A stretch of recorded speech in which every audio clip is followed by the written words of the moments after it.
It's nighttime in the desert as the Phoenix International Raceway plays host to the 14th race of the fourth season of the Dark Horse Racing Series presented by Troy Lee Designs. Here tonight, these drivers are out on track qualifying for tonight's event, which will be 120 laps in length. I'm Seth Cole, alongside of Scott Rankin. And Scott, I think it's safe to say of all of the speedways that are on the schedule here this season, in terms of track layout, this has to be one of the most unique.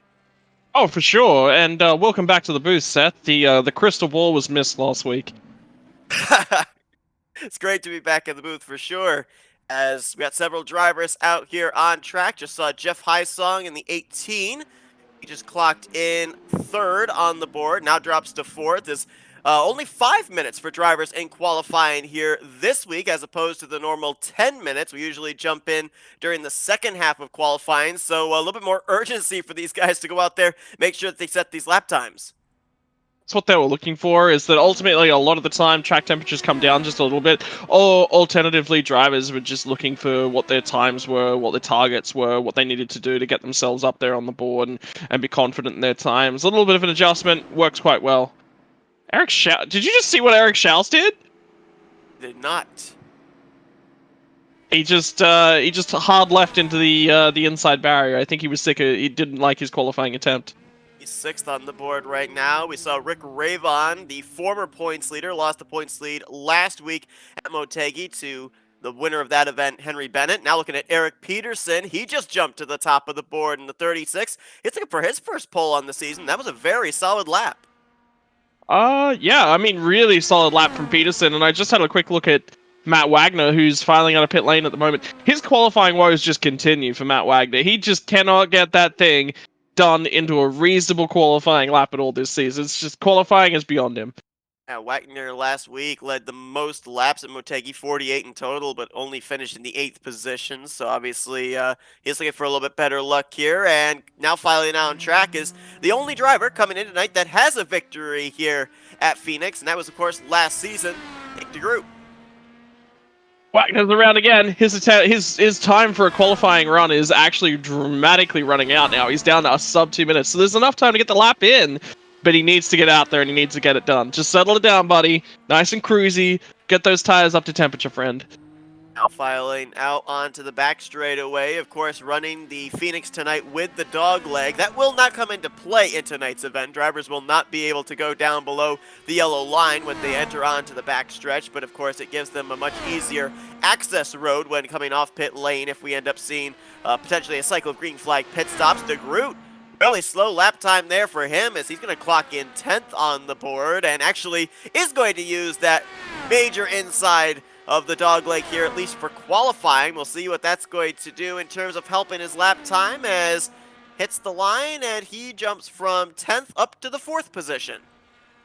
That's a good spot from Nick DeGroot. Clearly done his homework. Noticed that there's some potential time to be gained out there. Craig Forsyth, new entrant to the series, his debut race last week was reasonable. Got involved in that lap 1 caution. Look, I mean, it happens, and you got to work your way into a league. So I'm keen to see what he can do now out at Phoenix now these debut races out of the way. Henry Bennett's going to clock in for 5th, and just a small correction on Craig Forsyth. He didn't run last season, and he hasn't run this season, but he is a former driver here in the Dark Horse Racing there you go. Series. Actually won the Indy 500 back in Season 2. Lessons learned. Thank you, Seth. This is why we have you around, right? Absolutely. Bennett was 5th on the board there on his first lap and was actually slower here on the second lap by over 2 seconds. My goodness, that's a huge drop-off for him. He might be just logging some laps right now. So he will be starting in the mid-half area of the top 10. Good lap time there for Jim Herrick as he clocks in at 3rd. And just like that, qualifying is over. And it looks like it is going to be... pole sitter, it's going to be the 24 of David Cook. I didn't actually even see the moment that he had taken the top spot from Eric Peterson. Looks like Peterson will be starting on the outside of the front row alongside of the 24. I have to double check, but I believe that might be David Cook's first pole of his career. I believe so, yeah. So, because he's only been in here a couple of races, and Rick Ravon will be happy for his teammate, and he'll have at least somebody to work with, in the opening couple laps. That'll be his target as well. Yeah, that's only Patriot Speed's second pole on the season. Rick Ravon only had one pole coming into tonight. So we talked about the fact that Henry Bennett took the victory last week at Motegi. That was his 5th win on the season. Also takes the points lead over from Rick Ravon. But, it's been something we've been covering for maybe the last 3 or 4 weeks. The fact that the top 5 are still within striking distance of each other. They all seem to finish right around each other, usually comprise up the top 5 each week in our finishing results. Bennett 13 points over Rick Ravon, then 25 points back is DeGroot, 37 back Maleska, and 56 back Matt Wagner. It just kind of seems like as we get closer to the end of this season, right down to the home stretch, of who's going to blink first, who's going to have the mistake that's going to take them out of this championship picture. Up to this point, it seems like none of those 5 have put a wheel wrong. It does a little bit, and the other side of the thing as well is that I think, honestly, Wagner needs to turn up the ante now. He can't afford a bad race from this point. He needs to be scoring mega points. He needs to be beating probably Henry Bennett, probably Rick Ravon in just about every race home to have a shot. So the ante's just going to lift a little from him. That's his goal. In terms of things for the rest of the field, what have they got to do? Well, Ravon's target is just Henry Bennett. He's going to be aware of the other cars, where they're around. That's about it. Everyone else is going to be, clamber over Ravon and Bennett. Those are their targets. And the other guys, it's kind of like, well, if I beat them, fantastic, but I have to beat these 2 guys. So those will be where the targets are painted. So there your starting grid presented by LMCgear.com. 17 of 20 drivers that are scheduled to take the green put down lap times. 18th place will be Joseph Morales. He's making his debut here tonight. Nicholas Winnock and Gary Corley are going to make up the 10th and final row for this evening's festivities. Obviously, racing here in the desert under the lights, it's going to be a little bit cooler than if we were racing in the daytime, but it's still on the west coast of the United States. So these drivers are going to have to deal with temperatures around 76 degrees, and there's no doubt. Maleska's not in the field. I just noticed. Maleska's not in the field. That's a great point. I didn't even notice it either. Wow. So that's something we're going to have to keep tabs on during the course of the night as well, depending on where the other top 4 in the standings finish. Green flag is out. We're racing here at Phoenix International. David Cook, great jump, leaves him 3 wide behind him for 2nd place. Yeah, that's just it. I mean, you got to settle into this race now. Multiple guys with championships on the line. They've clearly got their eyes out. Guys that are joining the series, it's really, really important that you recognize that there is a championship that's coming to its head at this point in time, and you make sure that you give everyone a lot more space. 1 and 2 are very tight corners, especially into turn 1. 3 and 4 a little bit more sweeping corners, but it's incredible to me when I was watching these guys in practice just how much speed they carry through these turns, especially with the fact there's a very limited amount of banking over here in turns 3 and 4. Yeah, and the other thing is that's going to wear those tires. That limited amount of banking, and especially from Phoenix as well, that's just pretty natural. These guys, there's nothing they can really do. The tire wear, the tire drop off over the race, I think it's going to be quite strong. Alternatively as well, it's going to be about race, but I don't know how much overtaking is going to happen here tonight, Seth. We've seen it at these shorter tracks. The cars just don't seem to be able to get the runs that they need to get the overtaking. And have a look at the lines that they're running through 3 and 4. They don't really seem to get down to the apron. They're trying to maintain that momentum up on the high line. Oh, we've had ourselves an overtaken. It was for the race lead. Rick Ravon getting around his teammate. He'll move up to P1. Cook drops back to 2nd. Eric Peterson, who started from the outside of the front row, dropping back now to 3rd, and he's under fire from the defending winner of this race, Nick DeGroot. Yeah, so DeGroot's probably just in a little bit of race management at the moment. I mean, 120 laps at Phoenix. It's going to go by relatively quickly. It should be one of the shorter races here tonight. Average speed's going to be right up there for a short track because it's quite wide, quite open, so... Also keep an eye on some of these guys that started deep in the field, because if last year's Phoenix race ends, go by us, we got a car on the wall off of 2. That's Jim Brooks in the 51. He made some pretty good contact, hits the wall again there going through the dogleg, and is slow entering into turn 3. There's something obviously very wrong with the suspension on that race car. He was having a hard time getting it to turn going into the 3rd corner, and he's coming down to the attention of his pit crew. No caution to save him, so he's going to lose at least a lap, maybe more. But going back to last season's Phoenix race, we ended up having Nick DeGroot win that race from the 10th starting position. As a matter of fact, 4 of last year's top 5 finishers didn't start even up inside of the top 9. Yeah, that's insane, isn't it? Just to see the differences across the distance of everything. And I mean, throwback to last week's race at Motegi, it was actually just flicking through the penalty system as well. Jimmy Drynan's just come to the attention of the stewards too many times this season, was parked for this race, will not be allowed to take part in this race. So he's also a notable absentee from tonight's race. About DeGroot and Ravon right now up inside of the top Oh, look at where five Brooks rejoins. Yeah, comes right out, right beside the race leader. And he is going to give way, at least the two here on the front straightaway. There's Matt Wagner in the 11. He's picked up 3 spots since the drop of the green flag, from 10th up to 7th. On the flip side, Henry Bennett started 7th. He's lost 2 spots, currently slotted into the 9th position. So this is interesting for Jim Brooks as well. His qualifying attempt put him P6, so he's definitely got enough race pace, theoretically, to be up here. And the other side of the coin is he wants to get himself back to 1 lap down, because if he can get himself back past Rick Ravon, then all of a sudden he's only 1 lap down, 1 caution puts him back on the lead lap. So he's got multiple, and IndyCar drivers in real life have really mentioned something like this, you know, more at the road courses where the lucky dog rule tends to apply a lot less, is that it's harder to get your lap back, so you have to race the leaders, and they don't really want that. They really want to be able to let the leaders go and let the leaders have, you know, clearly their day something's gone wrong, as it has for Jim Brooks here. So he's got a responsibility here. He needs to either make it known that he's just going to see these positions as they get to him and try not to fall 3 laps down, because 3 laps down, that's 3 cautions. He's never going to get back up here. Or does he try and hold and try and fight his way back past Rick Ravon? Ravon's gone. He is definitely pulling away over a second, now 1.2 seconds back to David Cook. And going back to the Jim Brooks incident, obviously not wanting to have an issue this early on in the race, but I think if you're going to have a problem, better to have it now than later on, because you've got over 100 laps to be able to mount a recovery to try and get back onto the lead lap and be able to salvage something. Yeah, correct. That is the one benefit. So, look, I mean, he's going to have to head down. He's going to... Ultimately, his race is still laid out before him. And Brooks has always been one of those really good guys. I talk about it every week, how you got to, you know, run race management. You got to be able to keep yourself in contention. And Jim's one of the guys that regularly does that. He's able to put himself up at the 4 through great pit strategy. He may not have the amazing outright pace to win one of these on pace alone, but he's capable of doing it on race management, as we saw earlier in the season as well. So he's got a shot here. Don't count him out just yet. Of course, Jim Brooks almost took the checkered flag at another track with very low banking. That, of course, was earlier on the season at New Hampshire. I didn't want to mention it. Well, you know, it's in the statistic book, so we've got to mention it. 4th place, AJ Hobson.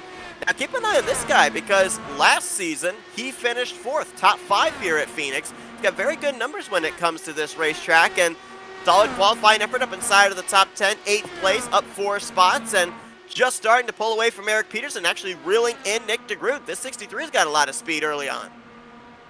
Yeah, so it'll be interesting to see how Hobson goes over the longer term.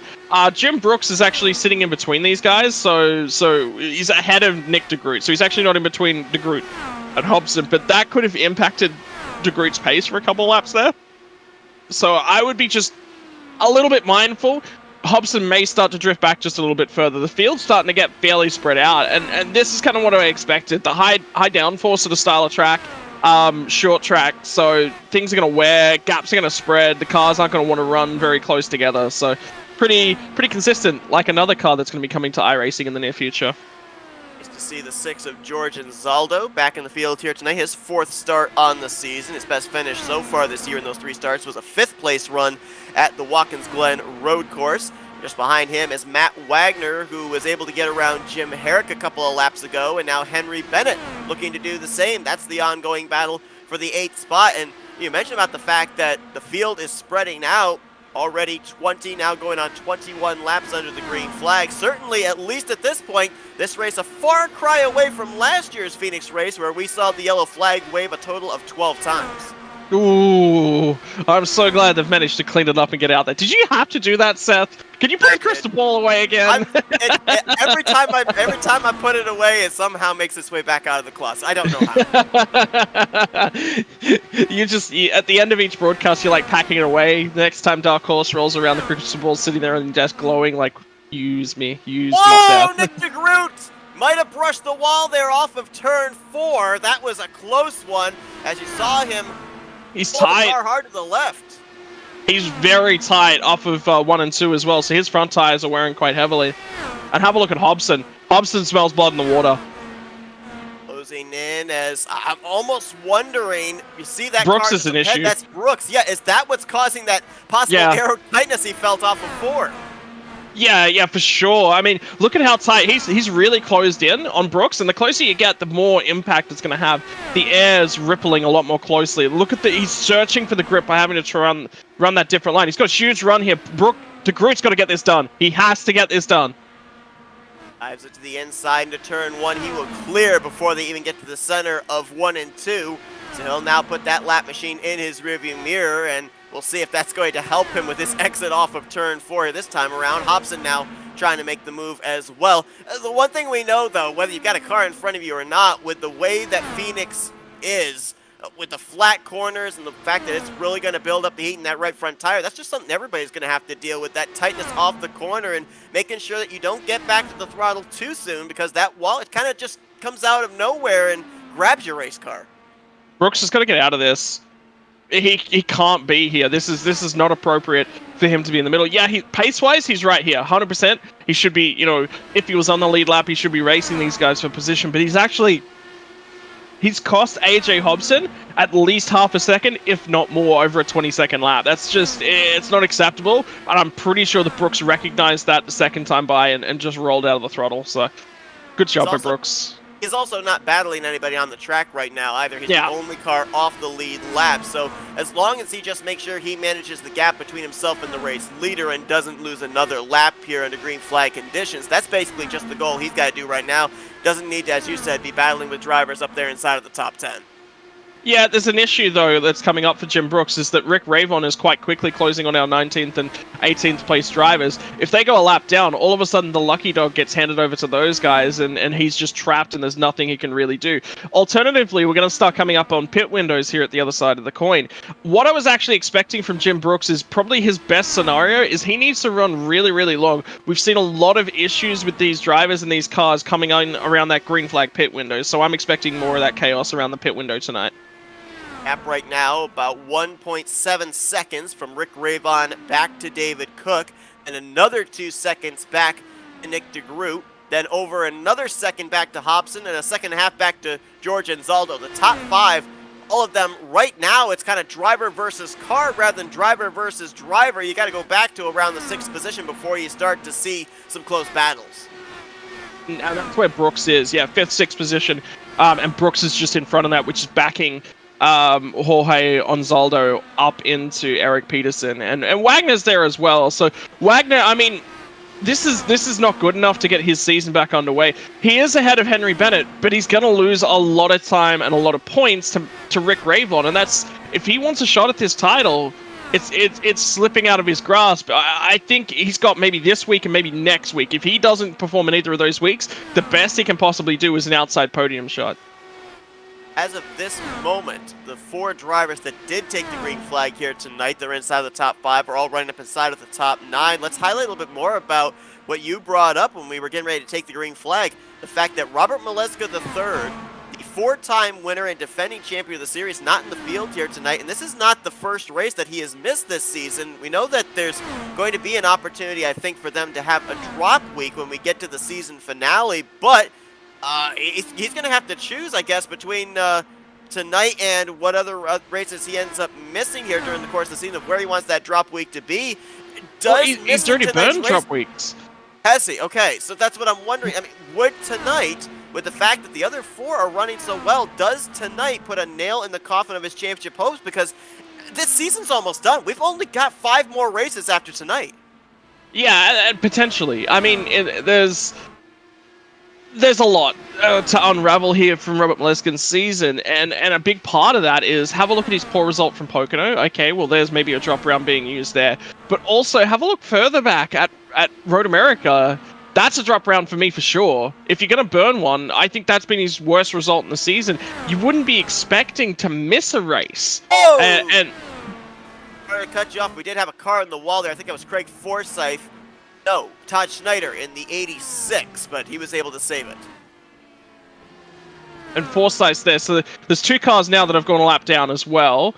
and the 18 and the 19 both on 18th and 19th place cars both on pit road. So Schneider and Forsyth are both going to cycle through.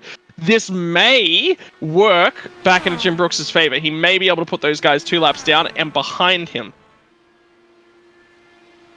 We'll see if Brooks will be able to pick up a couple of spots there with Forsyth and Schneider coming down to the attention of their crews. Schneider definitely did get the wall. I think Forsyth might have actually brushed the wall too. I think we saw just the tail end of it there through the center of the dog leg. And I mean, obviously, the last thing you want to do is have damage to the right side of the race car, because that's just going to make the tight sensation that these drivers are already dealing with all that much worse. Additionally, it was having it right in and around Rick Ravon and David Cook as well. So the 2 leaders, like, you know, if you're gonna have an issue, fine, you have an issue. That's racing. I mean, it happens. You can't be perfect every week. God knows I struggle to be perfect any week. So, look, but you don't want to take anyone out, especially somebody that's battling for a championship and a race win at the same time.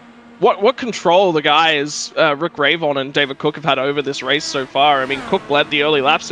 Ravon's qualifying pace hasn't been phenomenal this season. It's been okay at best, but he's always there and pushing for a race win immediately on the 2nd or 3rd lap, and he's done so again tonight. His race pace compared to his qualifying pace is something to be upheld. Matt Wagner, if only he could, he's definitely showing the same qualifying pace, not great qualifying pace. Qualifying doesn't agree with him. If only he could turn that around in the race to the same tune as Rick Ravon. Cars starting to cycle through for pit lane strategy, I think. I think you are absolutely correct. Charles Teed in the 50 ducking onto pit lane, just completed his service, and he's down and away. Nick DeGroot, he's now headed down pit road, along with Jeff Hysong and AJ Hobson. So maybe a little bit of an idea of what the window is for these guys, just cresting the 40-lap mark. Crucially, Jim Brooks is the lead car that's come cycled through pit road. Now, he does have he's got 7-lap fresher tires than everybody else from most of that run. So, look, I mean, if that caution's going to come, and it happens right now, Jim Brooks gets the lucky dog, he gets one of his laps back. The rest of the field nearly gets trapped that 1 lap down. Matt Wagner's in. Dylan Moskowitz followed him down. Here comes the race leader, Rick Ravon, onto pit lane. I mean, you talked about the fact that really not going to be a lot of opportunity for overtakes here tonight. Pit road, I have the feeling, may be the huge deciding factor into tonight's race in terms of positions gained and positions lost. Look at David Cook compared to Rick Ravon, though. Cook's gone an extra lap on Ravon, but Ravon's gone an extra lap on a whole bunch of guys as well. So there's a lot going on there in terms of pit lane strategy and where it's all sort of all placed out. Have a look at, and Jim Brooks comes back out. He's going to be not the lead car 1 lap down. It's going to be up ahead of him as well. Cook, George Zaldo, Jim Herrick in this lap. That turns the lead over to Henry Bennett. Eric Schaus in the 72 going to be running right behind him. Schaus was the pole sitter and runner-up in last year's Phoenix race, so keep an eye on him in the closing stages. Gail Brooks also stays out as Joseph Morales, Gary Corley come to pit road, so now we're just awaiting on the top 3 to finish out this first round of green flag pit stops. And they're coming, I believe, this time by, so at least 2 of them are. Yeah, all 3 of them are, so yep. Green flag stops have been run and done. Okay. So a couple things to think about here, Seth, is that Jim Brooks is going to have to pit in about 5 laps. And in terms of that pit lane strategy, we're just past the 40-lap mark. So there's a little bit of flexibility. If this race goes green right the way through, there's flexibility to the end. I would assume, too, with the fact that most of these drivers came down between laps 42 to 46. If we stay under the green flag, these guys only have 1 more pit stop left to go. And credit to everybody. Everybody was able to get their pit stops done and avoid any pit road penalty. We completed it all, and everybody is going to be safe from having to spend extra time on pit lane. Now, the one thing that kind of jumped out to me here is the fact that Nick DeGroot, who came to pit road a couple laps before Ravon and Cook did, he's actually leapfrogged the 24 and broken up Patriot teammates. Yeah, and that's really, really important as well. I just want to have a look at what the tire fall-off's like from our race leader, Rick Ravon, and just sort of see what they're dealing with. So his best lap is a 19.865 on lap 5. Since then, prior to his stop, he drifted out to a 20.662. So roughly 3/4 of a second to a second in terms of tire fall off across the entire stint. Now, he's been one of the best in terms of managing that. If we have a look at Nick de Groot, his best lap was a 19... Early on, he didn't dip into the 19s at all. He's just now dipped into the 19.932 since this stop. So his pace post the stop has been phenomenal. However, his lap times didn't blow out to the same degree that Rick Ravon's did later on in the stint. So he didn't have the early pace. He was managing his race a little bit, and he made that up. And it's in the early pace, it's like 3 tenths in the early couple of laps at most. And then he's gained all of that back in the subsequent laps later on in the run. So he's definitely playing a fair bit of tire management, and he's definitely seen that there's an opportunity. The fall off being 3/4 of a second per lap for the undercut, you only need 2 or 3 laps to jump somebody. Now, what's going to be very interesting here, just kind of crunching the numbers a little bit, I'm looking at 3 drivers in particular that were some of the first ones to hit pit lane. And every single one of them for this round, they gained some spots, some by maybe just a position, some of them by multiple positions. De Groot, he gained 1 spot. Matt Wagner, he gained 2 from 7th up to 5th. And Jeff Heisong, he jumped from 10th up to 7th. If these guys are taking notice of the fact that the drivers who pitted earlier are gaining positions here, I think we're going to see just about everybody ducking onto pit lane that are in close battles when we reach the opportunity of them being able to make it the rest of the way on fuel, because, I mean, obviously taking advantage of those fresher tires and laying down those money laps early on, it's paid dividends for a few of the drivers.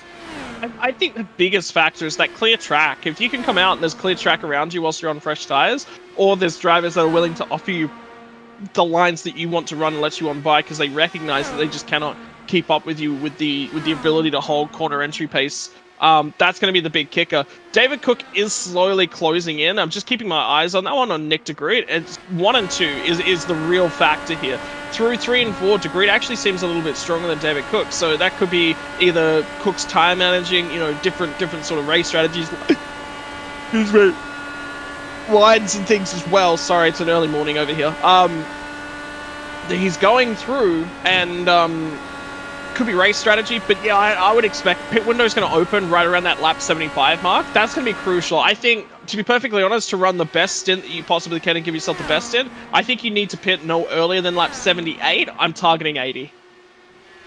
Interesting there when we were looking back from Nick de Groot, 2 drivers, 2 entirely different ways of approaching the corners. De Groot seems pretty committed of just running that middle line all the way from the start of the turn into the center and off. On the flip side, David Cook's kind of diamonding it. He'll start high, he'll bring it right down to the yellow line and let it swing wide, especially right up against that wall off of turn 2 and onto the back straightaway. And it's actually working for him as he reels into De Groot. De Groot on the flip side continuing to have to deal with traffic though, as I believe that is the 33 of Nicholas Winook that's just in front of him. He's now falling a lap down. Corley in the 7. All right, yeah, he's actually lost 3 laps as Gary Corley, an extended stay on pit road to, I believe, get some damage repaired when he made his green flag pit stop. Also off the lead lap, Joseph Morales in the 60. We saw Craig Forsyth make an early pit stop for damage repair. He is a lap down also. So right now it's between Winook, Morales, and Forsyth potentially for the lucky dog, but I really don't want to jinx anything because we're halfway through, and these drivers are yet to see that caution flag come out. Seth, why did you murder us? You've killed us. I don't know.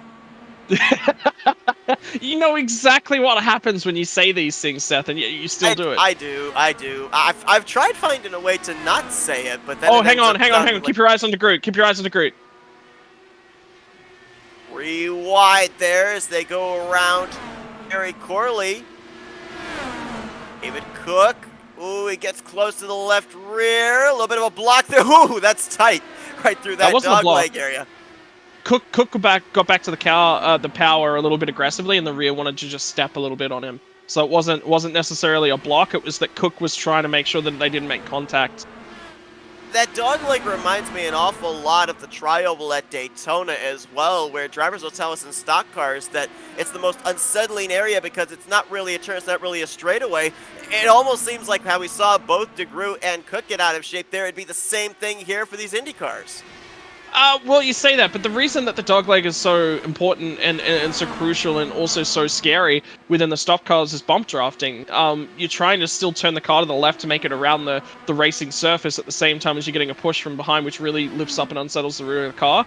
For these guys, not necessarily. The biggest issue, there's not really any one particular section of the track that's causing these guys more issue than anything. Maybe the apron in the middle of 3 and 4, because it actually juts out late on in the corner.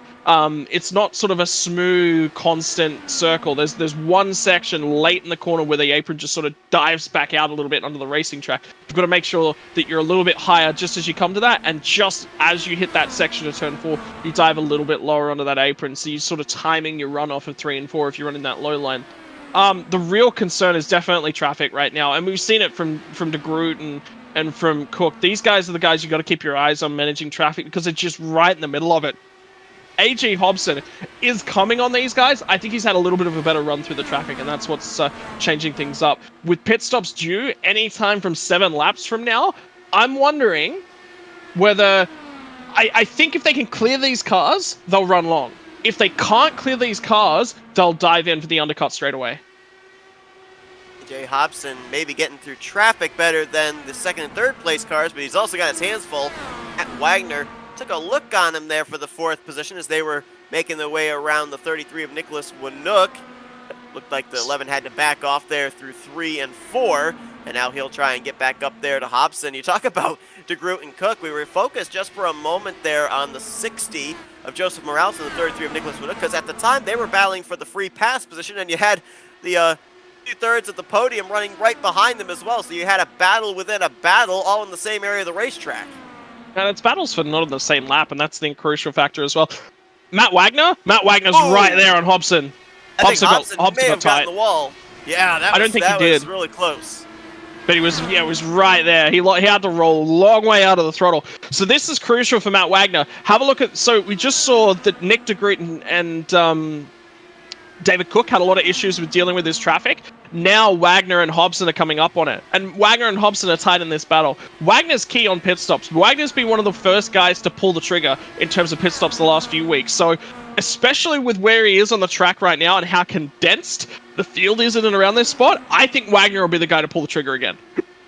Right now, running just on the back bumper of AJ Hobson. Next car up ahead of him, David Cook. He's only running about 2.5 seconds behind him. So, yeah, to your point, if he were able to come down pit road 2-3 laps earlier than the 24, who knows how much time he'd be able to make up. Oh, and there's a caution. Jim Herrick has gone around just near the start-finish line. Oh, that's disappointing. That's disappointing, because I was really curious to see what the pit lane strategy is. Now it's simple.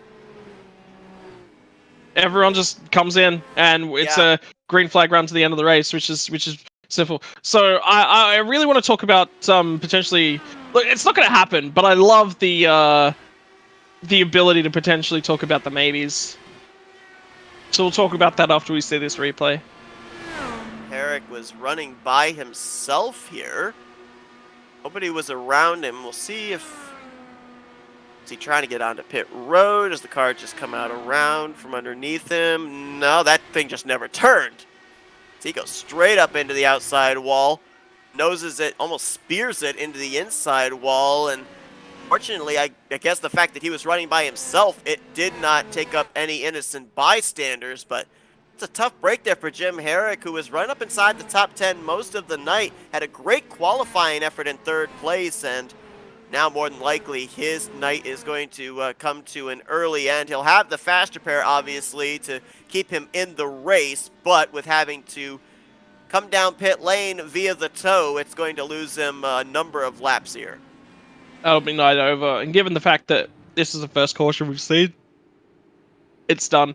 So you probably actually noticed that these guys are going to lose a couple spots off of pit road here. There's the lucky dog, I think, was a driver that was in P12, who's now jumped a long way up, which will be interesting to see how that plays itself out. So I think that was Gail Brooks. No, it wasn't Brooks. I think it was Morales. I'll have to double check, but the 60 of Joseph Morales was the free pass car. Which means he'll be cycling through pit lane this time by. Nick Brooks actually Winooks. decided to stay out an extra lap and is now coming down to the attention of his crew. It now turns the race lead back over to Rick Ravon, who won the battle off pit road over Nick DeGroot and David Cook. So Ravon's just gonna bolt, and I'd say he's pretty much got this one tied up once again. People's champion, as I like to call him. Well, let's not forget too that he's got a guy behind him who took the checkered flag here 1 year ago. DeGroot led 32 laps in that race, and he also ended up winning that race from the 10th starting position. He started outside the top 5 here tonight as well from 6th. So I'm not certain that we've necessarily seen everything that Nick DeGroot's able to bring to the table here tonight. It may not be an easy final 40 laps or so for Rick Ravon. No, yeah, I mean, anything can happen here. And especially if we go caution, let's go with the mindset once again that cautions breed cautions. Do you want me to talk about traffic interactions again? Because I can talk about traffic interactions. Yeah, go ahead. Remember the statistic that there is a percentage chance of every car-to-car interaction that will cause an accident, and when you add in draft and aero capacities to that, that ups the number just a little bit. Look, to be perfectly honest, I think we're gonna get another caution here. I don't think we go green to the end. That's my own personal stamp on this one. I would absolutely agree with you. It's the closest that all these drivers have been to each other since we took the green to start this race. Granted, there has been some traffic they've had to deal with, but really nothing in terms of having your top 5, top 10 all wadded up with chances of picking up positions. So this is going to be an interesting one as the lights out top the pace car, which means we're going back green flag racing with a total of, I believe, 43 laps to go. Rick Ravon, Nick DeGroot, David Cook, AJ Hobson, and Matt Wagner are your top 5. Green flag is out. Ravon took an extreme low line to block any advance. David Cook jumps to the outside of Nick DeGroot for second place. Yeah, let's see how that one unravels itself, because remember, that's teammates working together. Look at Hobson! Where did Hobson come from? I don't think he lifted through 1 and 2. Passes David Cook for the 3rd position. DeGroot looks for the lead, and Hobson will have a heck of a run down the front straightaway for 1.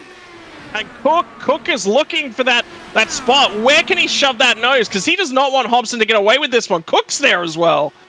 At Wagner in the mix, as well as George and Zaldo. Top 6, throw a blanket over him through 3 and 4 as Ravon opens up 2 car lengths back to DeGroot. DeGroot, a car length back to Cook, who's under fire from Hobson, and Zaldo to the inside of Wagner for the 5th spot.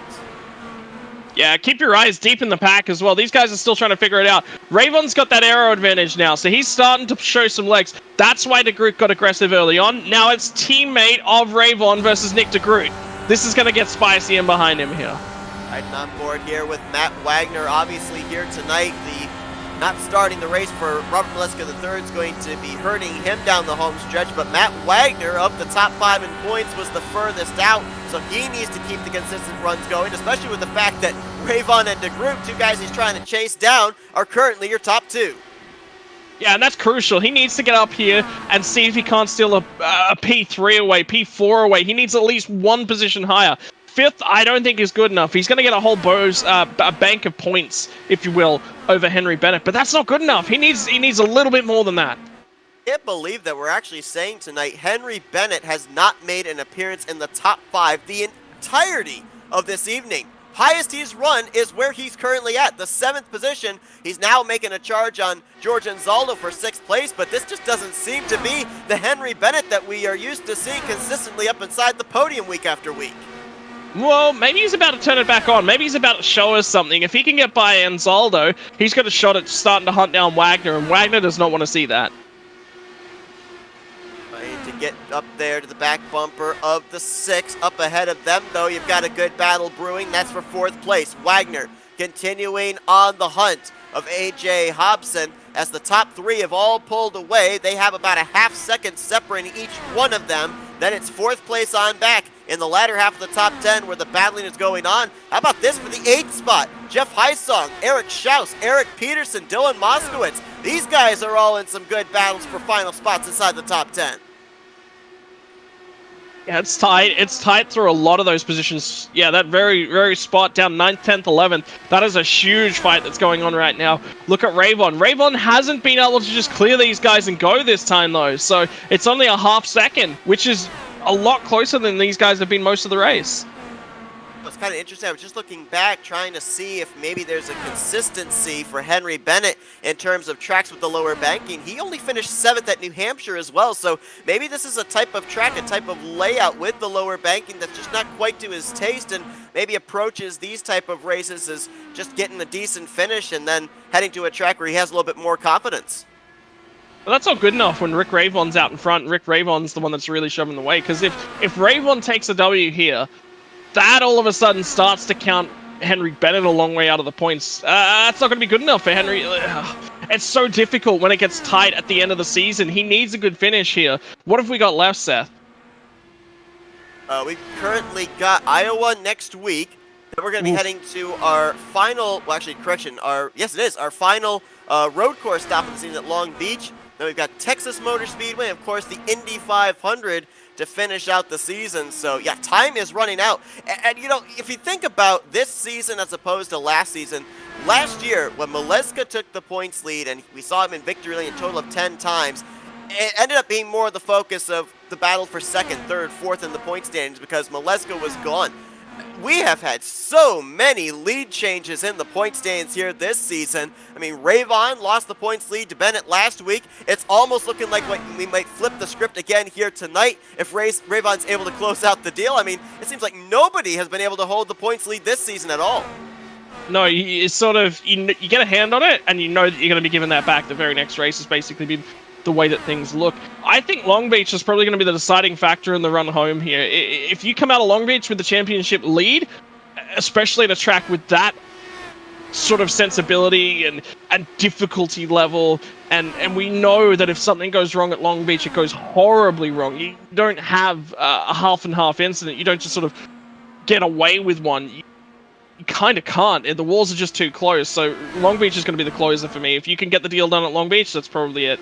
And as we've seen during the course of this season as well at the road courses, drivers up there in the championship hunt, when they've had issues there usually are no cautions to save them. Same deal is going to be at Long Beach more than likely next week. And to your point, yeah, the hits that are going to be taken there are going to be huge if you end up making a mistake, and more than likely ends your race at that very moment, fast repair or none. Yeah, look, I mean, and in terms of things, I'd like to quote an old song in the knowledge that we very well might get DMCA'd for it. When the hits start coming, they don't stop coming. Exactly. Absolutely. Ravon enjoying half a second, a little less than half a second. Back to Nick DeGroot. David Cook, another half second back in the 3rd position. 4th place is AJ Hobson. Matt Wagner currently in the 5th spot. Only about 4.5 seconds separating the top 5. But again, these drivers have settled themselves into a long green flag run. So now if you're Nick DeGroot, obviously, you're the driver that's dealing with that aero tightness running in the wake of the 2 car. Rick Ravon's got the benefit of the clean air. We see Nick DeGroot searching right now, but obviously that takes away his opportunity to run the optimal line. So, I mean, is there anything Nick DeGroot can do right now outside of what he's doing to close that gap up, or is he right now just hoping Rick makes a mistake? He can. Yeah, he certainly can. And that's why you're seeing him search for those different lines. Is right now, the margin's close. The margin is actually closing. It was out to half a second. Now it's down to 0.3 of a second, 0.2 of a second, right in and around that 0.25 of a margin. So he is actually closing. This is good. So that whilst David DeGroot's making time up here, he can search for a little bit of a line. Now he's getting close. That aero is going to be at its weakest for him. So he knows what the car's going to feel like. Right now, he's just going to be looking after those tires, keep searching. Is it left? Is it right? Is it left? Where do I want to run? Is it high? Is it low? Where's the grip? Is a later apex arc? Is that really going to help me? Am I going to try and diamond the corner through 3 and 4? He needs to find the pace. You can see he's just dropped a couple tenths further back off of Rick Ravon here again. That's just hit. He's just finding that pace. We've still got 20 laps here to go. So he's just searching. He's reading Ravon, and he'll make his judgment probably with about 10 to go. Riding on board here with DeGroot, you can see there is some traffic up ahead that the race leader is going to have to deal with momentarily, and we saw moments ago as well an important pass made for the 6th position. Henry Bennett finally making the move and completing the pass on George Anzaldo, so move him up another spot closer towards the top 5. Yeah, he's coming for Wagner as well. Like, I get the feeling that Wagner's probably dead in the water here. I think Wagner's burned up his tires a little bit too hard going after AJ Hobson. He had to try and make that move. He had to try and get it done. It didn't fall his way, and, well, I mean, Wagner's Wagner's season might just have finished up after this race. Rayvon now going to have to deal with traffic. That's Todd Schneider in the 86, 2 laps down, and that might actually allow Nick DeGroot to close that gap up. You can see now 0.4 of a second here through 3 and 4, but now he is going to have to deal with the 86 on the front straightaway. Less than 20 to go. Want to take the opportunity here to shout out LMCgear.com, the sponsors of our starting grid and finishing results here this evening. LMCgear.com is a one-stop shop for all your motorcycle camping and backpacking needs, specializing in camping gear that is ultra lightweight and compact, making it perfect for carrying on your motorcycle or in a backpack. And they also carry all the motorcycle accessories that you need to get your gear safely down the road. Check them out at lightweightmotorcyclecampinggear.com. Today, pass for the 8th position as Haisong going to lose the spot potentially to Eric Peterson. Haisong going to battle back. Eric Schaus right there. I'll tell you what, I don't want to jinx it. Believe me, I do not want to jinx it. But if we are looking at the potentiality for a late race caution, it might be in this portion of the field. Yeah, this is for sure where it'll be. And I mean, Jim Brooks is out of sequence. He's running in P19. He's a couple laps off the lead here, so you kind of have to count him out. He's actually 4 laps down. So there's 2 guys still running, him and Gary Corley at the 4 laps down. So he is obviously trying to maintain a reasonable semblance of pace and still keep his night alive as much as he possibly can, just in case something does happen. He can grab a few more spots. So look, I mean, he could just not be here, but he's here, so you got to deal with him. And here's the thing, too. I mean, obviously, we focus a lot on the guys that are up there towards the top of the point stands because the championship's on the line for them. There are guys that are in the field. They've got battles of their own going on the point stands as well. I kind of look down there in the latter half of the top 10. Dylan Moskowitz, Charles T., Jim Brooks, Jeff Heisong. These guys all came into this race separated by a total of 10 points. And there is a caution late in this one. Todd Schneider in the 86 has gone around the back straightaway, ends up down on that dogleg area, out of harm's way of oncoming traffic. But, ooh, how about this? A little spicy late race drama. Well, yeah, this is all of a sudden just taking the race and cranked it up a notch. Who's been saving those tires? I have a feeling everyone's going to come down pit road here. This sort of takes away the tire strategy of things. Who's going to stay out? I think some of the guys that are down the back of the pack have just got a shot here. They're going to stay out. Why? Well, I mean, when you gain 10 plus places, why wouldn't you stay out? Why wouldn't you give yourself an opportunity to make something of this is probably what they're going to be thinking. Saw there the left front of Todd Schneider below that yellow line, getting onto the apron and just snapped him around. And oh, we come back just in time for a little cat and mouse with Rick Rayvon and Nick DeGroot.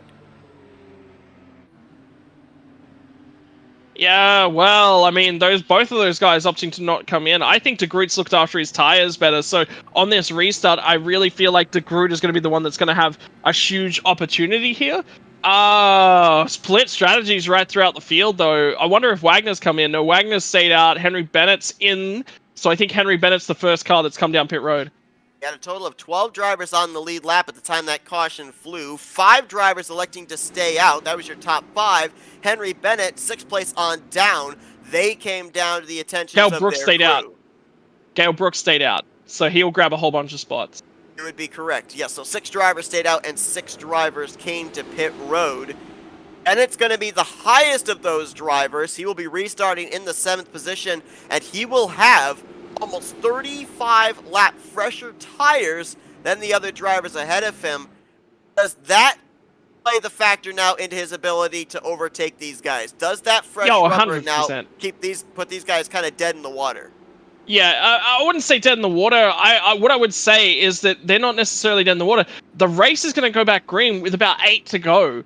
That's not necessarily dead in the water. What that is they've opted for an alternative strategy to try and preserve themselves. Rick Rayvon, he can't come in. He's got the lead of the race. He's hoping as many cars as possible behind him stay out. He gets that defense from them. It's going to take multiple laps upon laps upon laps for those guys that are a little bit back there with the tires to actually get up to him, let alone get past him. And we've seen how difficult it is to overtake, let alone get over the top of that aero disadvantage in the current circumstances. So in terms of things, Henry Bennett, where do I think he can possibly finish? I think he can still away P3 here, but I don't think he can get much higher than that. Joseph Morales in his debut here tonight was the free pass machine, so 13 drivers will be on the lead lap when we get ready to go back green flag racing. Rayvon, DeGroot, Cook, Hobson, and Wagner, your top 5. They, along with 6th place Gale Brooks, they all stayed out. Henry Bennett is the driver on fresh tires that's the highest in 7th. George Anzaldo, Eric Peterson, Eric Schaus, that's going to be your top 10. Dylan Moskowitz and Jeff Heisong, they are going to complete the top 12 and then add Joseph Morales onto the lead lap as well. Those are the 13 drivers that have a shot here with less than 10 to go when we eventually get the green flag here and what's going to be a shootout in the desert. Yeah, lights are off. So we're going to come back green with 9 laps to go. 9 laps, like I said, I think he can get up to P3 for Bennett. I think if you have a look at Wagner had probably the toughest call of a lot of them, and it was a lot easier for Henry Bennett to make that call because Wagner looks at all the guys ahead of him and he says, these are the guys that I've got championship hopes against all around me. If I come in, I'm throwing away so much track position to these guys. I'm giving it all up. I don't think I could get that back. He's struggled to make overtakes tonight, Henry Bennett, so I think he's actually made the right call for him. I think Matt Wagner's made the right call for him. I think Bennett's made the right call for himself as well. He's been a lot easier able to make these moves. His qualifying attempt wasn't great, so Bennett's got to be the big mover here. Rick Rayvon control car up through the gears. DeGroot now under fire from David Cook for the 2nd position as Rayvon looks to pull away and the caution's out again. Nicholas Winook has gone around on the front straightaway. I've got a feeling we might have had ourselves a stack up here coming to the green on this restart. Yeah, that's going to be a big one. We're going to have to keep our eyes back further in the pack just sort of see what happened. Nook was running in the 16th position, multiple laps down, and well, let's see if he gets help or if he just spins the tires. That's Jim Brooks up ahead of him. Oh, wow. Moskowitz gained a couple places in that restart there, though, so he's done a phenomenal job. I'm honestly not sure how to call that one. We have a look. Take another look here. Does he get into the back of the 51? Oh, no. No, he doesn't. He touched the wall? Does he touch the wall? Yeah, I think he did brush the wall.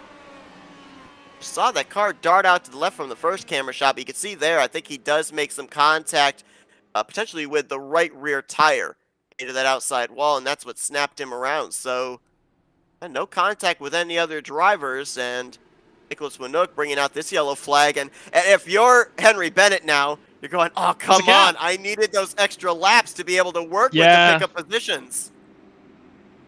I don't know. Tough call from Henry Bennett. You're not expecting a caution to come out that quickly. So, I mean, he's made the right call. Again, if he gains one spot here and he gets back past Gale Brooks, he's back where he would have come in. And then any further after that's just huge bonus to him. And all the guys behind him are thinking exactly the same thing. That's what they're after. So Charles Teed in the 50 going around and getting his lap back. So 14 drivers will be on the lead lap when we go back green, which is going to be obviously with less than 5 laps to go. Teed had issues during that first green flag run, had to come down pit road and actually took on a fast repair at that point. Only 4 drivers here tonight have had to use a fast repair in what has been a relatively green flag racing type night. And all of those drivers right now running outside of the top 10. Teed, Schneider, Herrick, and Jim Brooks. As Rick Rayvon now, obviously not what Henry Bennett wanted to see in terms of that the laps are going to be limited for this upcoming restart. But if you're Rick Rayvon, this plays right into your hands because it's going to be less laps that you have to defend against Nick DeGroot. Yeah, less laps that you're going to have a draft support to try and get back up against you, and less laps to build that run. Because that's what it's all going to be about. It's about building that run. You can't just go balls to the wall straight away. You've got to kind of build that run off the draft. You've got to kind of make sure that you can hold it. And I think DeGroot is probably at risk here. I'm not 100% sure if Rayvon can be overtaken from the position that he's in. DeGroot's had a crack a couple times at him. Hasn't really been able to do it. But the difficulty you've got to remember from DeGroot's position is that Rick Rayvon's going to call the restart for David Cook. So David Cook is going to have a huge launch on DeGroot. So DeGroot's going to defend, which basically lets Rick Rayvon get away. I love you bringing up that point because we actually have seen that take place in the last 2 restarts. We saw even on that last restart, I observed the fact that Cook hung back just a little bit. When Rayvon got going, Cook accelerated as well and was able to get to the outside of Nick DeGroot. So yeah, with the team communication that's going on between the two teammates at a Patriot speed, they're being able to control that 89 of Nick DeGroot not getting to the back bumper of Rayvon, actually kind of almost taking his focus off of one car and having it focused on another. Instead of on offense against Rayvon, he's more on defense against the 24 of Cook. Which just basically it signs, seals, and delivers this one over to Rayvon as well. AJ Hobson's got a shot here. He's been a little bit aggressive early on in the runs. Wagner needs to grab this 4th place away from him though, so keep your eyes on Wagner. If we get a caution between now and the checkered flag, the race will end under yellow. It will be a 4-lap shootout to decide it here under the lights at the Phoenix International Raceway. Rayvon, DeGroot, Cook, Hobson, and Wagner. That's your top 5 once again. Rick Rayvon, the control car. He gets to choose as soon as that pace car hits pit lane when he wants to go. He's making them wait. Now accelerates away. 2, 3 car lengths before they even reach the start-finish line. Yeah, keep your eyes on this one. Wagner's didn't get a great start. Have a look at Cook. Cook's wide. Cook's lost a spot to AJ Hobson, and he's going to be vulnerable to Wagner. Wagner now under fire as well from the 51 of Jim Brooks. Oh! Machine! Cook hard to the wall, up and riding the catch fence, lands up on the top of the safer barrier. Caution is out, race is over. Rick Rayvon's going to win this under yellow after a terrible crash for David Cook up in 3 and 4.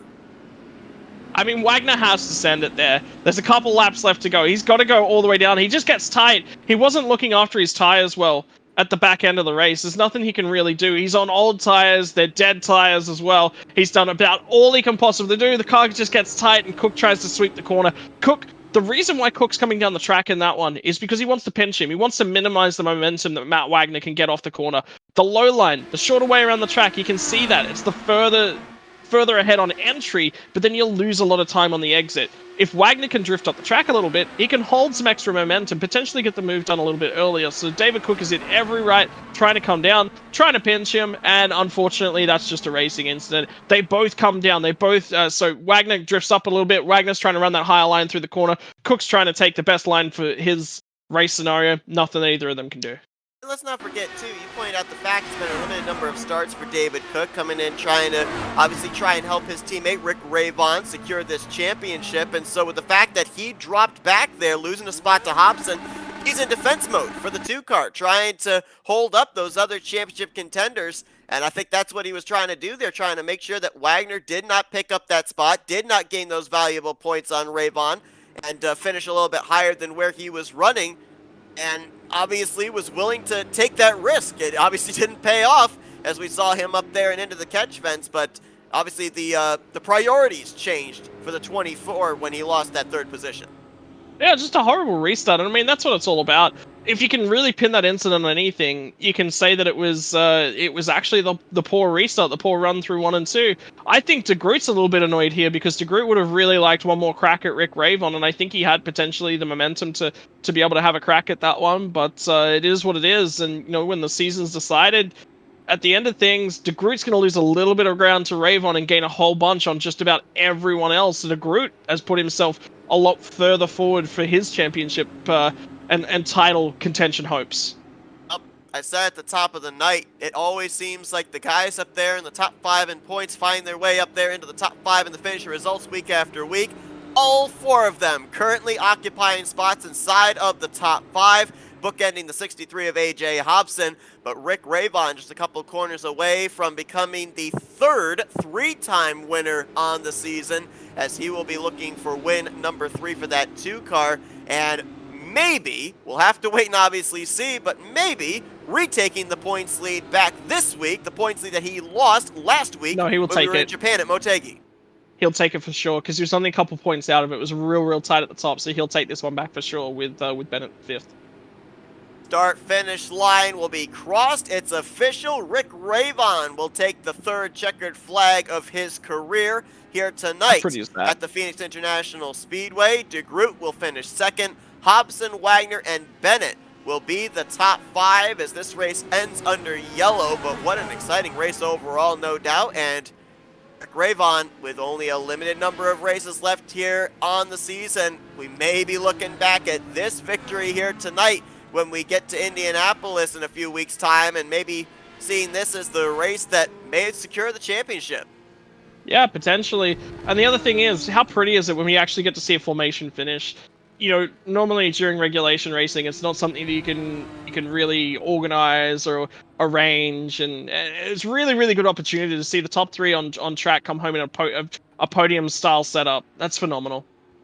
Desert Sky filled with fireworks there on the back straightaway. The front stretch now going to be where Rick Ravon brings his machine to a stop in front of the fans, as he'll get ready to celebrate here tonight, picking up his 3rd victory on the year, taking the points lead into next week at the short track of Iowa. And take a look at those finishing results that I spoke about just moments ago. And I mean, got these guys still keeping themselves in the hunt. Granted, they're going to lose a little bit of ground with Ravon winning here tonight. He also led the most laps, but DeGroot, Wagner, Bennett, all up there inside of the top 5. And what a great run there for AJ Hobson. I mentioned the fact he had great numbers here at this track last season, finishing 4th, and a podium finish for him here tonight. So obviously, very at home here on the West Coast. Yeah, season high finish for him, and what a run from AJ Hobson. Great finish, great result all around. So, you know, what a cracker. What an absolute cracker out here in the deserts. Origin Zaldo coming back. He's going to finish in 6th. Gale Brooks, good call on his part. He was the last driver that decided to stay out when all that split strategy was taking place late, and those old tires were able to hang on for a 7th place finish for him. Eric Peterson, Eric Schaus, they'll get 8th and 9th, and Jeff Heisong, he's going to complete the top 10. The other drivers that didn't exactly benefit as much here tonight, of course, David Cook up there and into the catch fence did not make it to the checkers. He'll finish in the 15th position.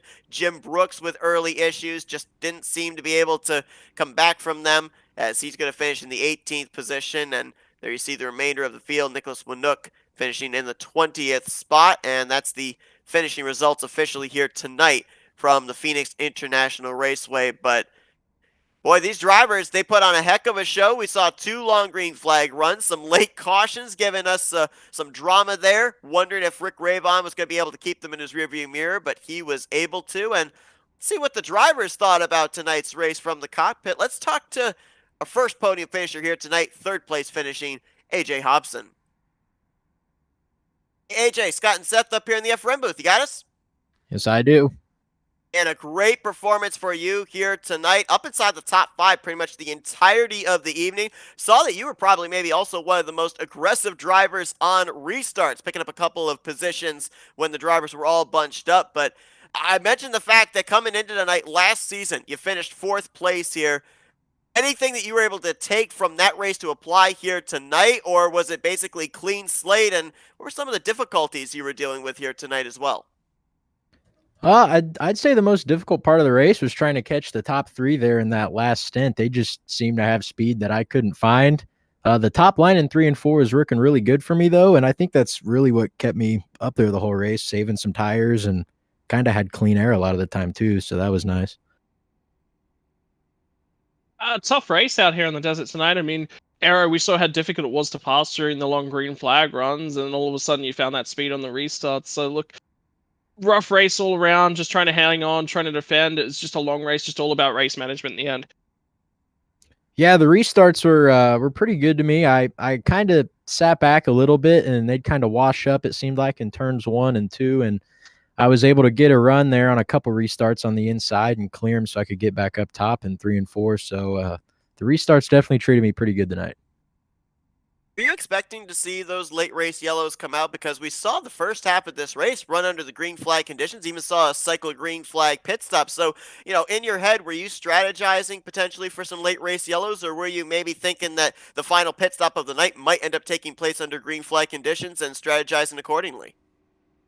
I'm kind of glad the yellows happened, actually, because there when I think, who was it? Henry was the first one to pit there on the yellow flag that we got there at the end, and I thought I might have made the wrong decision not coming in, but I also thought if there was a yellow, there might not be enough time for him to get back up there. So I guess I made the right decision in the end, but I didn't expect that last yellow. So yeah.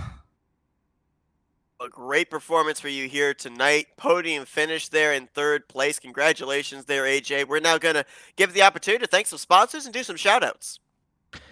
Yeah, I'd like to thank my team, Dark Horse Racing. We've kind of been strategizing the last couple weeks in here, and we finally got one of us in the podium, so that was nice. And Henry made a pretty good setup for this race after making a couple changes to it right before. So I think it was a good setup change, and it made for a pretty good race. Definitely did. AJ Hobson is your third place finisher here tonight in the desert. Congratulations there on a great run, AJ. Best of luck next week at the short track of Iowa. Thank you, guys. See if we can get our second place finisher here tonight. Was obviously hoping to go 2 for 2 at the Phoenix International Raceway, but came up just a little bit short. Let's talk with the former champion, Nick DeGroot. Nick's gotten set up here in the FRM booth. You got us? Yep, I gotcha.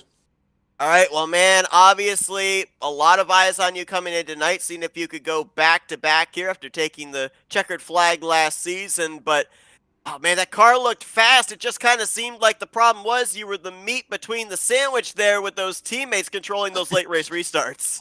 Yeah, every single one of those late restarts, I'm trying to time it so I can get a good run on Rick, but before I can even think about that, I'm having to deal with David because he's on my inside, he's on my outside, he's coming at me from every angle, and so that made it difficult there. But that's what teammates do, and I've been on that side of it as well, protecting teammates. So it worked out, and to be honest, I don't think I would have had really anything for him because the tires were just shot at the end. I think my only chance was that first restart. After the first yellow of the race when we all had fresh tires, and I got a run. It just wasn't quite enough. I got all the way up next to him, but could not clear him. So I think that was my one opportunity with just how hard it was to pass tonight. Oh yeah, it was difficult, but it was also, I mean, you had to defend, you had to use lap traffic. It was a race of just looking for the opportunities. Lap traffic presented itself. What was your call? I know we didn't get to it and we got denied it by probably a lap worth, but what was your call for that last green flag stop if we'd have gotten it? Was it to come in early, lap 75 or so, or were you going to extend? Oh yeah, I was coming as early as I could to try to just put down laps because fresh tires are fast. You just needed that clean air and not any traffic, and you could just be ripping it. Like at the end there, if those final 10 laps were green, I guarantee you Henry and George would have been 1-2 because those tires would have just threw them to the front of the field. But with those yellows, it kind of protected us guys. So I thought about coming down with them. I was hesitant all the way to the last second. I was like, do I? I was kind of reacting to Rick. If he stayed out, I was going to probably pit and vice versa. And he kind of snickered me at the end because I thought he was coming in. And then at the second he comes up and I'm like, oh, all right, crap. Guess I'm staying on all the tires in second.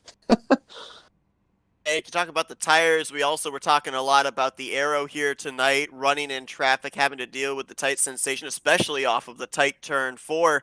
Saw a lot of drivers out there searching for the clean air. So, I mean, how difficult is it to be able to maybe not necessarily run the optimal line that you want to run all the time, trying to save those tires underneath you? Because we saw some drivers adopt the diamonding the corner strategy. We saw other drivers run a little bit higher maybe in the corner. Where did you feel more comfortable in trying to save those tires underneath you, but at the same time make sure you could actually turn when you got off the corner?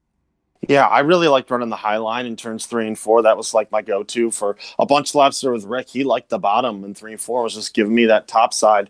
And I saw I was getting a 10th here, a 10th there because of that. And I was 1 and 2. I was never really comfortable in 1 and 2 the whole race. I tried the top, I tried the bottom, I tried shallower entry, a higher entry, and just none of it really felt good. So I just kind of decided to stick it to the yellow line and just run it that way, shortest way around. But yeah, I don't think I never really figured out the optimal line in 1 and 2, but 3 and 4 we were rolling. Obviously, another good performance for you here tonight. We keep seeing all the drivers up inside the top 5 in points, finish consistently up at the front week after week. It's going to make things very exciting for that championship when we eventually get to Indianapolis, no doubt. But Nick, congrats on a great performance here tonight. Second place run. Now we'll give you the opportunity to do some thank yous and some shout outs and sponsors. As always, Factory Back in Motorsports. Really cool to have 3 of our cars in the top 6 tonight. It was awesome to have George joining us. And CovenMort.com, Motorsport.com, Cowboy Ship, LacePod, HyperX. everybody else that supports this team. It's really fun to race with a group of guys like this. So can't wait for the next one. Should be fun. DeGroot, second place here tonight at the Phoenix International Raceway. Congratulations and best of luck for the next short track race that we're headed to in Iowa. Yes, sir. Thanks, guys. And let's go down to victory lane. Third win on the season, second win in the last 3 races, and that's Rick Ravon. Hey, Rick, it's Scott and Seth up here in the FRM booth. You got us? Scott and Seth, my main men. Well, man, I mean, obviously tonight that car was on rails. You got out in front, got that clean air, and nobody seemed to be able to get to you. You did have those late race restarts, though, that you had to kind of do some defending, but how good was it to have a teammate back there in third to kind of alleviate that pressure from Nick DeGroot on your back bumper? Well, we race each other, me and Dave Cook. We race each other pretty hard. It didn't look like that on the start because I'll tell you, the Gould Charge was on rails, but his Norton Spirit was quick too. I mean, we were starting to talk about halfway through the race about a possible 1-2, and now DeGroot, he's just super tough to get by, so smart and so cunning. And I told him, I said, look, if you get side by side with DeGroot, you don't have to worry about him, because he's a first class race car driver, and he's not the kind of guy who's going to put you in the wall. So I was just looking forward. I was hoping he could get around DeGroot and pick up second. That would have been points for us as a team, and also knock Nick back another spot to separate us a little bit. But this was a great race. The Gould Charge was hooked up. Me and Dave, we went out there. Dark Horse was awesome. They put out the setup. They give you the weather and everything, and we went out there and practiced. And the car, I'll tell you what, after about 7 or 8 laps, it started to get loose, and so me and Dave, we worked on that and did fuel runs to get comfortable with it. And then all of a sudden, guys were spinning in practice. They said, well, we better change that setup, make it a little more stable. And I'm like, oh, no, because, I was hoping to gain some kind of an advantage on the field. So that was a little disappointing. I mean, I understand why they did it. It's for the greater good, and you don't want to have a yellow flag every 10 laps. So I'm just grateful that it all worked out. Race tonight. I mean, lap traffic was a big part of it. There was an extended period during the middle of the race there where you were sort of kept up in a pack of lap traffic, and DeGroot was coming. But did you have any fears about being able to hold him off? Well, if Nick gets close enough, there's always a possibility he can get around you. But I've been doing this a long time. I have a few tricks up my sleeve too. I started going through all the scenarios and saying, well, if this happens, I could do that. If this happens, I could do that. But, the slower cars, they're racing for position. They're also trying to stay on the lead lap. I understand. There were some people out there that were courteous and just, stepped aside and let me go as the leader, which, of course, I appreciate. Anybody who's leading the race or second or third place would appreciate. I wasn't really that concerned with the slower cars because this field is just, we've got Class A drivers out there. So I really wasn't too worried about getting through the traffic. The only thing that was a little bit concerning was getting to the traffic, because once you got behind somebody, the arrow push kicked in, and it was really hard to reel somebody in once you got to within about 0.8 of a second. So I wanted to put some cars between me and Nick, and we were able to do that. And everything just went great. I'm tickled to death. I don't know what to say. I mean, obviously, Rick, we've got 4 more races after tonight before the championship's decided, but a thing that we touched on during tonight's broadcast was the fact it seems like when somebody gets the points lead, they can't hang on to it. I mean, you lost the points lead to Bennett last week at Motegi. You're gaining it back here tonight as well. It just kind of seems like nobody is safe of being able to hold on to that points lead and keeping it. With these races coming up, we got Iowa next week. We've got the Long Beach Street Circuit coming up in 2 weeks' time. Of course, we've got the big one in Indianapolis. I mean, what's the feeling to try and be able to keep this 2 up there at the top of the points standings, and how much motivation with the fact that we've seen so much swapping for the points lead going on here during the course of the season? How much motivation does that give you up in these next final races of the schedule? Tons and tons of motivations. I'll tell you, Seth, I'm not sure that I want to be leading because every time I'm leading, something happens and you lose the lead. Same thing happened to Bennett. So it's going back and forth. I think I'd rather be the hunter than the hunted. But we've got 4 races to go. We're just going to have to see how everything plays out. I was a little bit surprised to see Henry Bennett back there because he usually has incredible speed. He didn't get the pole tonight, which was a shock. But Dark Horse is just such a phenomenal league, and that just goes to show you how competitive this league is. You've got DeGroot and Bennett and me and Molesky. I guess he didn't show up tonight, so maybe his championship hopes are gone. But you've got Teed is up there, and I think AJ Hobson finished up. Matt Wagner. These are all good guys. Peterson. Just such a fantastic league. I love running with these guys, and it's so competitive. It's so exciting, before the start of the race, like, here we go, baby. Here we go, baby. Ooh, here we go. Yeah, now hit it. Yeah, green flag. Woo, let's go. Let's get them. I'm just so excited. I love it. I love it. I love it. I love it. You remind me of me. You remind me of me racing, man.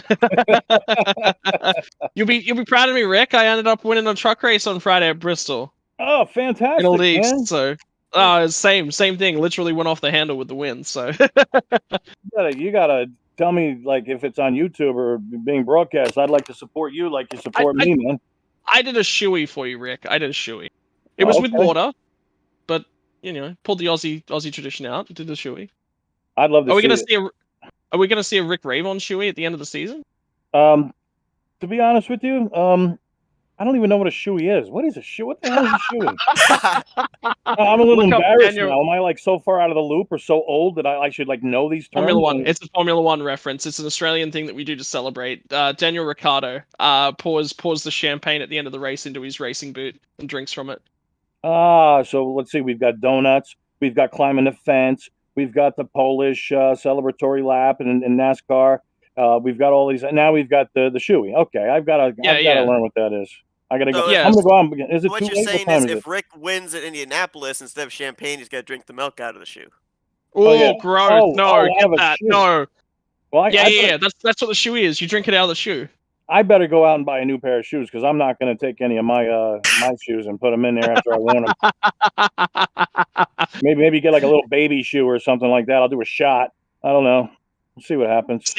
See, I've got snow boots because obviously it doesn't snow much over here in Australia. We've been in the snow once, so I wore those boots for like a couple days, a couple of years ago, and they've just been sitting in the cupboard. So, well, you take those snow boots and you fill it up, man. Fill it up all the way with that champagne, and then have fun.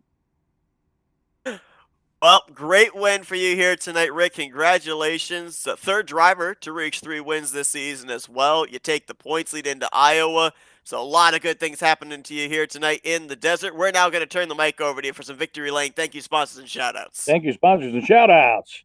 Yeah, I forgot I was going to mention last week at Motegi, the Gould Charger was pretty hooked up there too, and I think I had like a 5-second lead.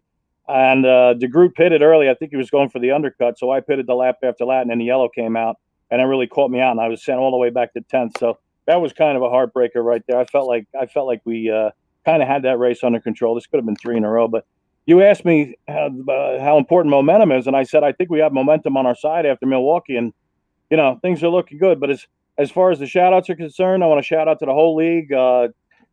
Charles Teed and Eric Peterson, thanks for putting this deal together. Thanks to FRN and all you guys in the booth. Thanks to the drivers for racing so clean. Thanks to my wife who came down here screaming at the top of her lungs, I'm so proud of you, honey. You guys missed it. It's a shame. My daughters, Mila, Mercedes, everybody who out there who supports me on Facebook and follows my Facebook page. And I love it. I love every second of it. The support means everything to me. And thanks to the good Lord. Last but not least, of course, I love you, Jesus. Thank you for giving me life. And thanks to everybody who's tuned in. And by the way, George Elizondo was out there tonight. It was nice to have him out there. Haven't seen him in a while. So hello to him. And I guess that's about it. Thanks so much, guys, for what you do. And I can't wait to watch the replay. And God bless everybody. Love you.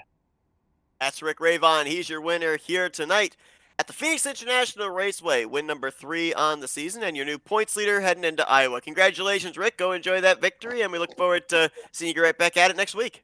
Well, thanks very much. Looking forward to it. Can't wait. Thank you. Point standings are in as our broadcast concludes here tonight at Phoenix. And Scott, it's still close. Indeed, Rick Ravon takes the points lead, 8 points over Henry Bennett. Nick DeGroot now 24 points back. But with 4 races left, as I mentioned, Matt Wagner, 66 points out, and Molesky III, who was not in the field here tonight, 79 points out. These guys still have a lifeline, or is time running out for those two? I I think Maleska's done. I think that's it. I don't see a way back in. Wagner's on the limit. Next race has to be a win. If it's not a win, I think he's done. Yeah, it's not necessarily that these guys' championships are over. They still have hopes. They still have targets. They still have hopes and dreams. You know, they've definitely got an opportunity. It's just they've got to manage what they can and what they can't do. So look, I mean, it's tight. It's been a phenomenal season. To be perfectly honest, the points race being this tight after this many races is a phenomenal job. So it's a big shout out to everyone who's been a part of that. And mate, eyes on next week. Next week's gonna be an absolute cracker at Long Beach. And also to think about it too, kind of can't really rest on anything down this home stretch with the fact that we've got Iowa, Long Beach, Texas, and Indianapolis all coming up here, and we've seen the points lead swapped back and forth twice now in the last 2 weeks. So, you know, there's no saying that Ray Vaughn, Nick DeGroot, Henry Bennett might find some issues in those 4 races and bring Matt Wagner right back into that championship picture when we get to the Brickyard. So it's going to be a lot of fun to see how this all plays out. Iowa is going to be the next stop for these guys next week. Kind of interesting. We heard our winner Rick Raybon talk about Charles Teed. Well, he's the defending winner of that race. Iowa held the 2nd spot on the schedule last year. It's much further down in the schedule this season with maybe a lot more on the line as terms of the championship. So be very interesting to see what happens at the final short track race of the season. That's going to be coming to you guys next Wednesday night with the green flag scheduled to fly at 8 p.m. Eastern Standard Time. But Scott, what a race here tonight at Phoenix. Long green flag run, some green flag pit stops, and some late race yellows, bringing about some very exciting restarts. But Rick Ravon at the end of the night picking up that victory. Appreciate you joining the booth. Oh, mate. I mean, again, I'm in the booth here every week, not because I'm paid to be here. I'm here because this is exciting racing. You know, this is fantastic. IndyCar racing head to head. The drivers love each other. Like, that's the thing. Anything happens out on track, they go to resolve it. They're mature. You know, these are guys that are just out there having an absolute blast. They just happen to be really, really good at racing. Absolutely. Well, thanks to everyone that tuned in tonight. Hope you guys enjoyed our coverage of the Dark Horse Racing Series presented by Troy Lee Designs. Rick Ravon, your winner here tonight at Phoenix, and we'll see you guys next week at Iowa. As for Scott Rankin, I'm Seth Cole. You've been watching another broadcast courtesy of the Flat Out Racing Network.